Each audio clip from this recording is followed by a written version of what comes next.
Hello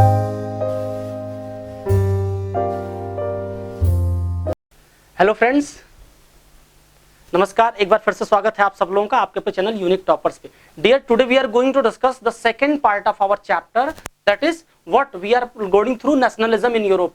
हम लोगों ने नेशनलिज्म इन यूरोप के 2 स्लाइड्स देख चुके हैं। सबसे पहले पार्ट में हमने देखा था, वहां पे इंट्रोडक्शन सेक्शन देखा था, ठीक है, कि जिसमें हम लोगों ने देखा था ना कि जो फेडरू सरायू का बनाया वो जो फिगर था, जो फ्रांस वाला फिगर था जो फ्रेडरिक सरायू ने बनाया था, उसको हम लोगों ने देखा था। वहां से हम लोगों ने कुछ बेसिक बातें समझी थी। फिर हम लोगों ने थोड़ा सा फ्रेंच रिवॉल्यूशन की तरफ समझा था, और फ्रेंच रिवॉल्यूशन में काफी बातें हम लोगों ने करी, जैसे क्या कि लुई 16 क्या होता है, वहां पे जो मोनार्क रहता है वहां पे वो मोनार्की फिनिश होती है, ठीक है। फिर क्या होता है, धीरे धीरे वहां पे जो लोग पीपल होते हैं, पीपल की वहां पे कॉन्स्टिट्यूशन का वो लोग अपना एक बनाते हैं, पब्लिक पॉलिसी बनाते हैं, जिसके अकॉर्डिंग थोड़ा सा वहां पे जो स्थिति होती है वो नॉर्मल होती है।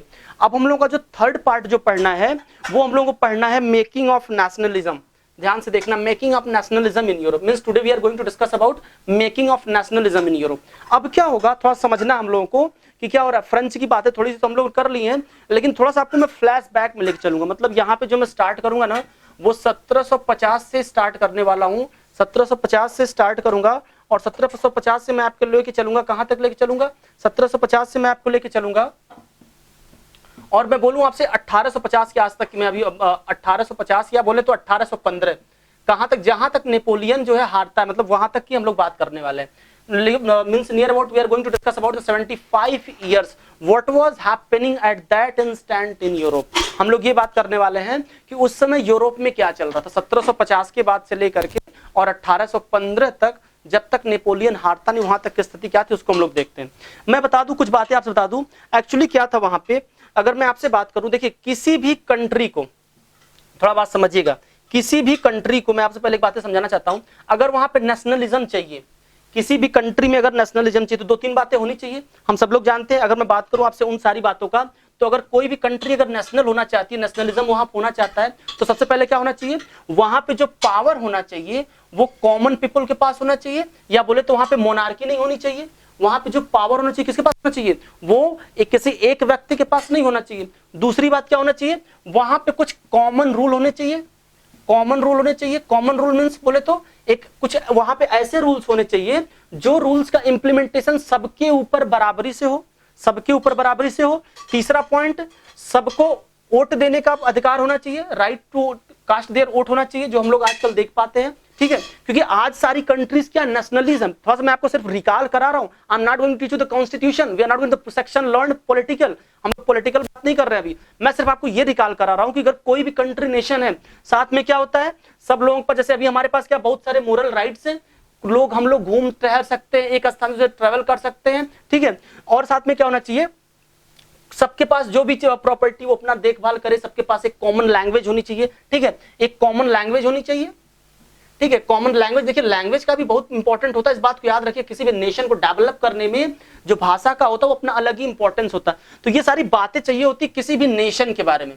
जहां पे भी नेशन की बातें आती हैं, कुछ चीजें जो होती है एटलीस्ट वहां पे होना ही चाहिए, जो आजकल हम लोग देख पाते हैं ना, जो हमारे समाज में देखते हैं अलग अलग कंट्रीज में। एक्चुअली में क्या है ना कि जो यूरोप अभी हम और आप देख पा रहे हैं ना, वो यूरोप एक्चुअल यूरोप नहीं है। फिर से मैं बता रहा हूं, जो यूरोप अभी हम आप देख पा रहे हैं ना, उस यूरोप की कहानी हम भले ही पढ़ रहे हैं, लेकिन जिस समय की मैं बात करने चल रहा हूं ना, उस समय यूरोप की कहानी थोड़ी सी अलग थी। उस समय यूरोप की कहानी थोड़ी सी अलग थी। उस समय पे क्या था, वहां की जो सोसाइटी थी, थोड़ा ध्यान से समझिएगा कि वहां की जो सोसाइटी थी ना, वो क्या थी, वो 2 पार्ट्स में बटी हुई थी। वहां की सोसाइटी क्या थी, वो 2 पार्ट में बटी हुई थी। 2 पार्ट बोले तो एक तो सोसाइटी थी जो ऑटोक्रेट्स का था, मतलब कि जो एक तरीके से जो पावरफुल लोग थे। दूसरा क्या थे, वहां के प्लीजेंट्री या किसान के लोग थे। थोड़ा ध्यान से समझिएगा, फिर से आपको लेके चलता हूं उधर ही। मैंने क्या बताया आपसे यहाँ पे कि जो उस समय की जो सोसाइटी थी, मैं पूरे यूरोप की बात कर रहा हूं यहाँ पे। आज मैं जो बात कर रहा हूं ये पूरे मैं यूरोप की बात कर रहा हूं, ध्यान से समझिएगा। पहले जो सोसाइटी थी वो 2 पार्ट में बटी थी, फिर बाद में क्या होता है कि वो 3 पार्ट में बटती है। लेकिन पहले था कि सोसाइटी जो थी वो 2 पार्ट में बटी थी। वो दोनों पार्ट्स कौन कौन थे, एक पार्ट तो था जहां पे वहां पे कौन से लोग थे, वो पावरफुल लोग थे, ठीक है। जो पावरफुल कौन से, अरिस्टोक्रेसी थी, वहां पे एरिस्टोक्रेट्स लोग थे, जो पावरफुल लोग थे, जो कह सकते हैं कि वहां के एक तरीके से यथाकथित लोग थे, ठीक है, जो वहां पे कैसे थे, वहां के जो पावरफुल लोग थे। दूसरे वहां के फॉर्मर थे, किसान थे, प्लीजेंट्री थी। ठीक है। अब यहाँ पे क्या था, ये एक तो पावरफुल लोग थे और दूसरे कौन थे, यहाँ के फॉर्मर लोग थे। पावरफुल लोग थे तो अब सोचिए क्या होगा कि इनके पास क्या थी, मैक्सिमम जो प्रॉपर्टी थी वो इन्हीं के पास थी, मैक्सिमम अधिकार इनके पास थे, मैक्सिमम लैंड इनके पास थे। ठीक है, इनका लिविंग स्टैंडर्ड बहुत हाई था, इनका लिविंग स्टैंडर्ड बहुत हाई था और ये लोग फ्रेंच बोलते थे। इस बात को समझिएगा, वहां पे इसमें ये मानना था कि जो लोग वहां पे फ्रेंच बोल रहे हैं ना, वो क्या, उनकी लिविंग स्टैंडर्ड हाई है, उनका लिविंग स्टैंडर्ड हाई है। अब बेचारे फार्मर्स जो थे, जो प्लेजेंट्री समाज था वहां का, वो कैसा था, ये क्या करते थे कि जो भी इनके लैंड्स वगैरह थे ना, वो इनकी देखरेख करते थे, जो भी इनकी प्रॉपर्टी थी, जो भी इनके खेती का काम था, वो ये सब देखरेख किया करते थे। अब इसी बीच में क्या हुआ कि आप सोचेंगे सर आपने कहा 3 पार्ट बताए, आपने सिर्फ 2 पार्ट बताए। अब जो तीसरा पार्ट था वो क्या था, अगर आपको मैं थोड़ा सा अगर फ्लैश बैक में ले चलूं तो उस टाइम पे क्या हो रहा था, थोड़ा सोचिए कि अमेरिका में क्या हो रहा था, रिवोल्यूशन आया था। कौन सा, मशीनरीज नई नई रिसर्च हो रही थी, वहां पे इंडस्ट्रियल रिवोल्यूशन चल रहा था। तो एक तीसरा समाज में वो डिवाइड हुआ, जो वहां के कॉमन लोग थे। ठीक है, जो वहां के कॉमन लोग थे, ये लोग कौन थे, ये लोग क्लर्क थे, ये लोग इंडस्ट्रियल थे, ये लोग बिजनेसमैन थे, ये लोग पब्लिक सेक्टर में अपनी सेवाएं लोगों तक पहुंचाने वाले थे। तो ये तीसरे पार्ट थे। ठीक है, ये तीसरे पार्ट के लोगों ने क्या किया, कुछ वहां पे नेशनलिज्म की भावना को सोचा। लेकिन उससे पहले आपको एक बात बता दूं, मैं आपको उससे पहले बता दूं, क्योंकि था क्या वहां पे, उसके पहले मैं थोड़ा सा बता दूं कि उस टाइम पे वहां पे क्या था।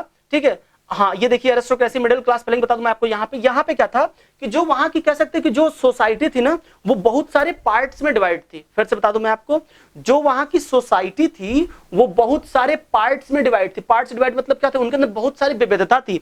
मतलब एक ही कंट्री में तो लोग रह रहे हैं, एक ही कंट्री में तो लोग रह रहे हैं, लेकिन क्या हो रहा है, इनकी लैंग्वेज कई सारी है, कई सारी लैंग्वेजेज है, कई सारी लैंग्वेजेज है। लोगों का रहन सहन सबका अपना अलग तरीके से, लोगों का पहनना, कपड़ा ओढ़ाव सब कुछ अलग तरीके से। मतलब क्या कर रहे हैं, लोग दूसरे से बात नहीं करना चाहते, लोगों की किसी से दूसरे से कोई सिमिलैरिटी नहीं है, लोग दूसरे से क्या कर सकते, डिस्टेंस पे रहना चाहते थे।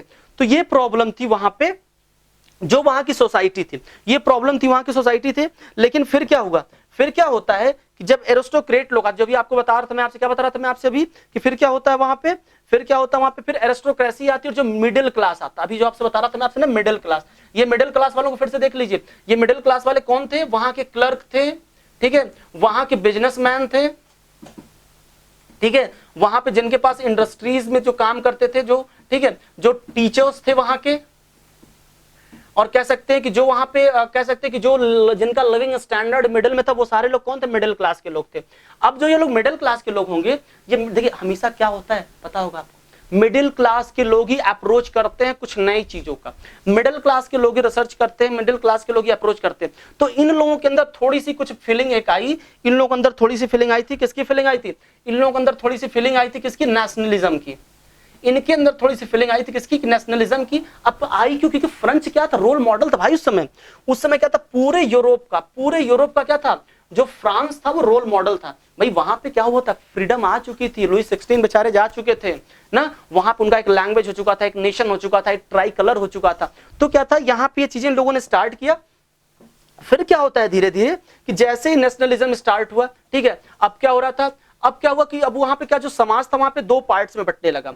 एक तो हो गया लिबरल नेशन में बटा। लिबरल क्या होता है कि लिबरल मींस, अगर हम बात करें आपसे, लिबरल अगर हम बात करें तो वहां की ये वहां की वो लोग थे, ये वहां के वो लोग थे, ठीक है, कि ये वहां के वो लोग थे कि जो मैं बात करूं आपसे कि जो तरीके से, जो मतलब एक तरीके से लिबर्टी चाहिए होती, जिनको लिबर्टी चाहिए थी, लिबर्टी बोले, ये मिडिल क्लास वाले ही हैं, ध्यान समझिएगा।